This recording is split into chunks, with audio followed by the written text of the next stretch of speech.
Hello, this is going to be a problem, or this is going to be a solution to something like problem number 4. But the purpose is to remind you of some of the basic elements of creating and using your own classes. So creating a class to define a new kind of object and then using it, because that's something that's going to be different every time. And I want to highlight what do those elements look like. So the problem that we are nominally solving is we're going to generate a list of random points, and we're going to find 2 points in the list that are closest to each other. So as usual, we're going to try and program by intention. So we'll pretend that the methods that we wish existed actually existed. So generate a list of random points. So I'm going to call it generate point list. And usually I think about what inputs would my method need to take to do its job. So I'm thinking maybe I'll tell it how many points in the list, something like 100. And then I'm also thinking it's probably got to give me back as an output the actual list of points. So let's pretend we've got a point class, and we're going to make an array of points. Okay, so 2 things are not recognized here. Point isn't recognized because this is an object that hasn't been defined in Java, and this method also isn't recognized. So let's start by defining the point class. So you could automatically do things, but let's create it ourselves. So I'm going to create a new class called point. So this is the first important thing. Whatever new class you create has to be in a file that has that name. So if I want to create a point class, it's got to be in a file called point.java, and it's got to be called public class point. And then when I use it, the data type matches those names, so point. Okay, so what variables should a point have? When I first introduced points last year, I said that you can think about them to start with as just containers for variables. So a point object is sort of like a container for an x variable and a y variable. So I could say double xy. This is sort of like the minimal amount of code required. Most programmers would not call this yet a fully defined object for a couple of reasons. But this would work just to be a container for xy. So let me just prove it to you. I could say point p equals new point. Whenever you want to create a new instance of your class, whenever you want to create a new object, you always have to run the constructor using the new keyword. And I actually didn't define a constructor here, but Java automatically creates a constructor that takes no inputs, and you can run it. And then I could say p.x equals 10 and p.y equals 12. So you can see that p is my point object, and it contains the variables x and y, which I defined here. Okay, so most programmers think that this is actually not a good approach to defining objects. Most programmers think that all of your attributes should be private by default, unless you have a really good reason for them not to be.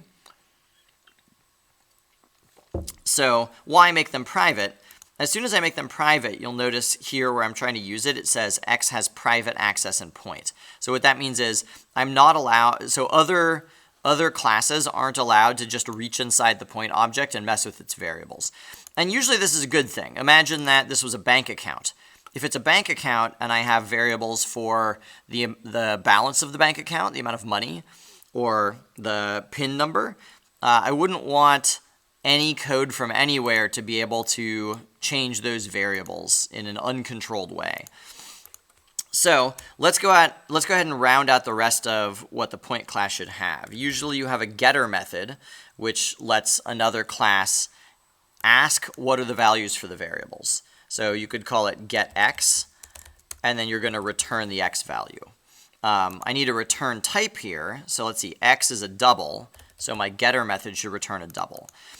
And the way this would look is something like this. I could say p.getX.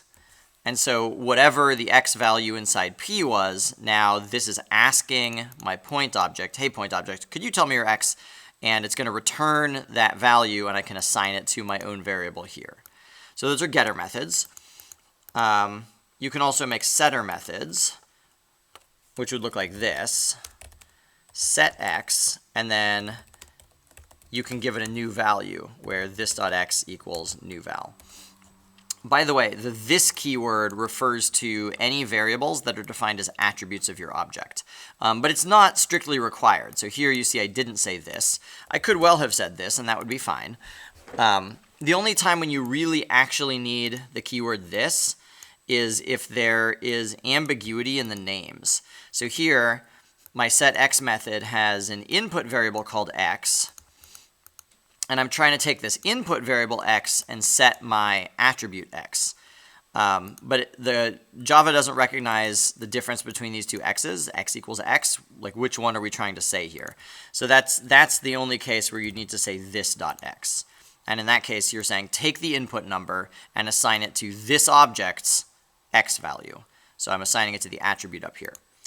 Okay, so what a setter would look like in action would be like this. I could say p.setx 12, and that takes this input number 12, sends it inside setx here. So now this is 12, and I take 12 and assign it to this.x.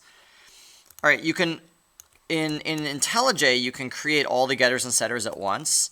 I hit Shift, and I'm going to type getter and setter, and I'm going to hit enter. And so you can select all your attributes and click OK, and you can see it's automatically created getters and setters for all the attributes. Typically, you'd want to define your own constructor as well. So public point, and the job of the constructor is to give starting values to these attributes. So you don't have to, so you got a couple of choices. You could have a constructor that takes no inputs, and it could give the two values default starting values. So now every single point I create always starts at 0, 0. Or you could take an input, and now every single point I create, I'm expecting to give one input, which is the x-coordinate, but the y-coordinate's always 0. So if this is what my constructor looks like, up here I would run it this way. I'd say give me a create a point at an x-coordinate of 13. So this 13 gets sent into the constructor. So this is 13. 13 now gets assigned to this object's x value, but the y value still gets set to 0. Or you could have both attributes get set from constructor parameters. So it's sort of up to you what you want to give default values to and what you want to allow another piece of code to set. But I think for our purposes today, let's just have this much. What does it think the problem is? Oh, it's over here. Okay. Great. So we're making a new point object at 1314. We're saving it into point P. All right. So far, in theory, this should all be review for you. But if it's not, you definitely want to practice being able to do this much in your sleep with your eyes closed. This is sort of the bread and butter of how you make basic classes. And the points to remember are the name of your class is the same as the name of the data type. You're going to define some attributes. They can be whatever you want. And these attributes are all of the variables that every single one of your objects contains. So every new point object has its own x and y. You'll need a constructor whose name matches your class name. And the job of the constructor is to set all the attributes. And it could set them from constructor parameters, where the person defining the new point object tells you what they want it to be, or they could be set to default values. And then you usually need getters and setters, and the job of getters are methods that return your variables. The job of setters are methods that take new values as inputs and set your object's attributes to have new values. All right, so far so good. So let's now go ahead and create this method. So I want to create this many new points and put them in an array. So my first step is let's make my new array. I'll say new points, and then num points is the length. So remember the syntax here. The syntax is data type, bracket. So that means an array of a certain data type. I give it the name. I have the new keyword. I have the data type. And then the size of the array goes in the square brackets. So that's the syntax. So now I've made a point array with this many points in it. Let's loop over it. So I'm going to loop from the first index to the last index. First, I'm going to create a new point object with a random xy value, which I haven't made yet. Let's go ahead and make them. So double x equals math.random times 200. And I just chose the 200 arbitrarily. we could do a better thing in just a second. So I make some random xy coordinates. I create a new point object using those random coordinates. Now I set my element I in the array equal to that new point object, and I repeat, and then at the end I'm going to return array. Great, so now I should be generating new point objects. It's a good idea to test your code as you go. So let's try and display my point list for a minute, and you'll see what happens.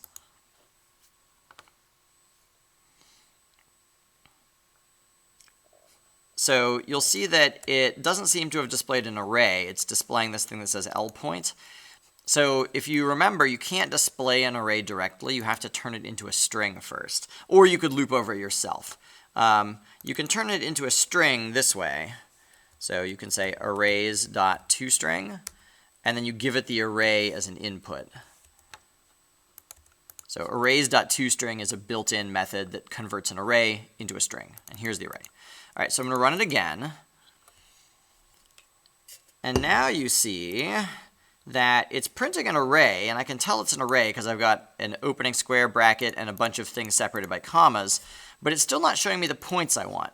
So a usual thing, so again, this happens whenever you're trying to display an object that you haven't defined a toString method for.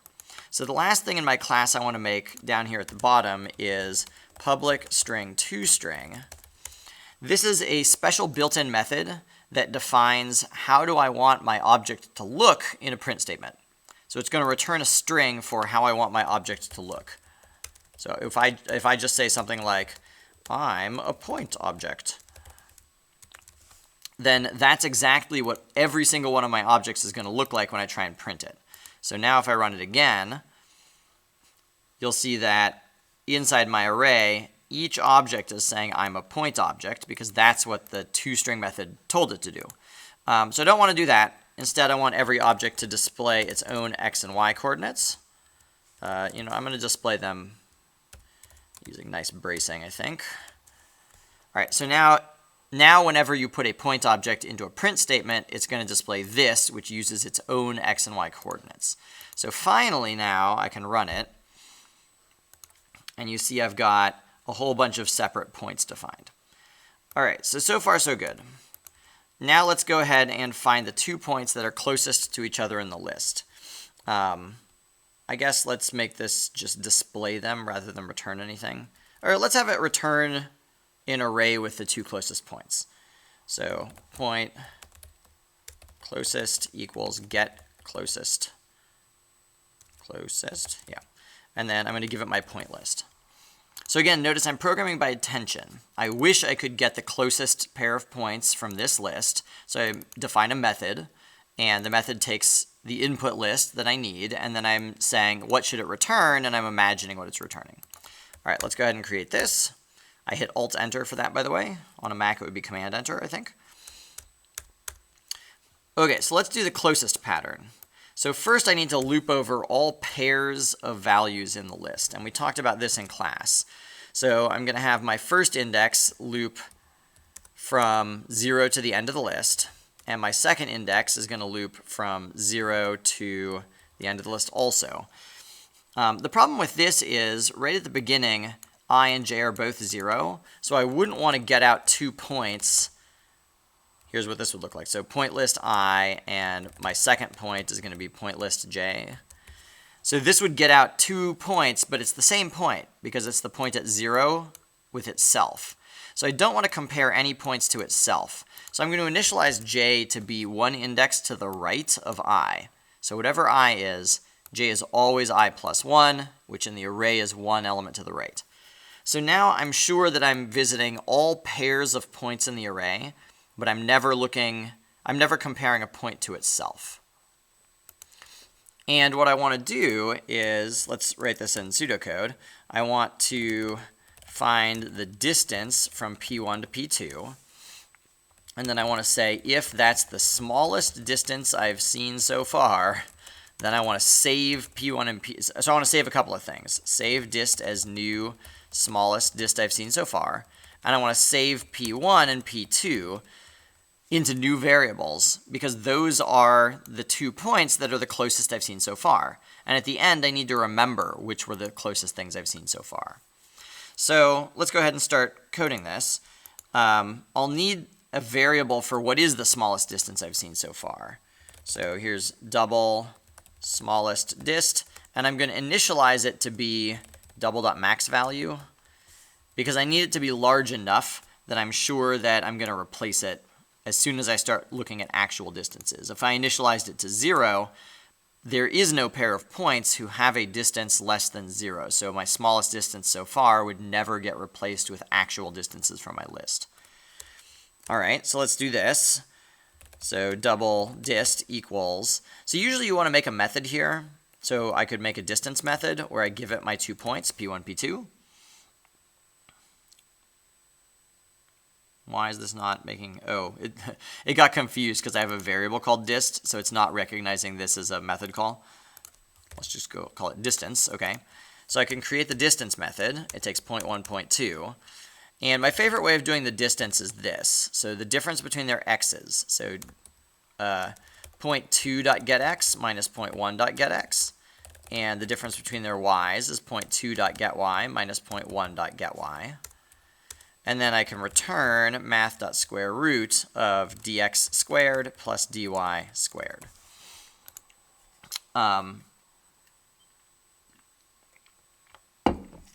So that would be a good way to do it. We'll come back in a second and I'll show you a slightly nicer way to do it maybe. But we're computing the distance, so now we can say if that distance is less than the smallest distance so far, then I want to save a new smallest distance so far as the one I just calculated. And now I'll need new variables. So let's call them closest 1 and closest 2. They're both point objects, as you can see. So closest 1 is going to be P1 and closest 2 is going to be P2. And all of these are going to get replaced with new values every single time I find a new pair of points that are closest together. All right, so at the very end of the day here, I'm supposed to return a point array, which consists of the 2 closest so far. So that's down here at the very bottom. I could do this. I could say define a new point array called ret for return, where I say new point, the length is 2, and then I could say ret0 equals closest 1, and I could say ret1 equals closest 2. So here I'm saving, what's the problem here? Might not have been initialized. So here I'll initialize them both to null. So null, by the way, if you don't know already, so null is a value that means that your object hasn't been defined yet. It's actually a memory reference to nothing, because every variable that refers to an object is actually a memory reference to where the object is defined. But we'll talk about that later. Right now, if you're initializing objects, you can initialize them to null. Okay, and then at the end here, I can return ret. And we're done. This is a little bit longer than it needs to be.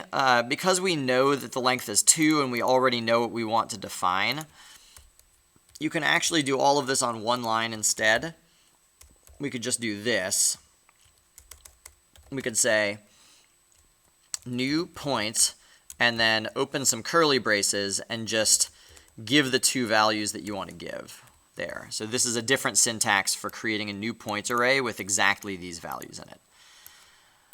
All right, let's make one last change here. The last change is going to be, rather than defining our own distance method here that takes 2 points as input, let's actually have point objects measure their own distance to each other. So let's program by intention again. So instead of this, I wish I could say P1 distance to P2.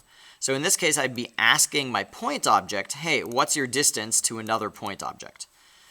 The reason this is better is because usually in object-oriented programming, the object should be responsible for all of the things that have to do with that kind of object. So here I have a command that's about measuring distances between objects. So the objects themselves should know how to execute that command. So here I am back in point. here I am back in points. I've made a distance2 method that returns a double for the distance and takes another point as an input. And the code is going to be very much the same as distance. Let's just copy and paste it. By the way, I'm pretty sure we did this in the summer homework. This is feeling very familiar to me. So I copied and pasted, but now there is no P1, P2. Instead, there's the point object who's running the code, and the point object who's running the code is this point object. And then there's this other point that's an input. So I'll say other point and other point. Other than that, the code's the same. And so now I can go back here, and I think this is a really good solution. Is that everything I need? I think so. So let's go ahead now and display closest, and we can see what it looks like.